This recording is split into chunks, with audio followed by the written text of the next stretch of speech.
سيدنا وسندنا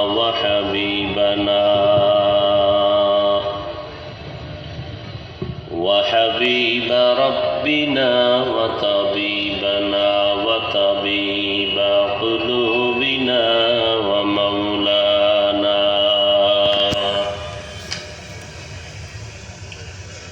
ومولانا محمدا عبده ورسوله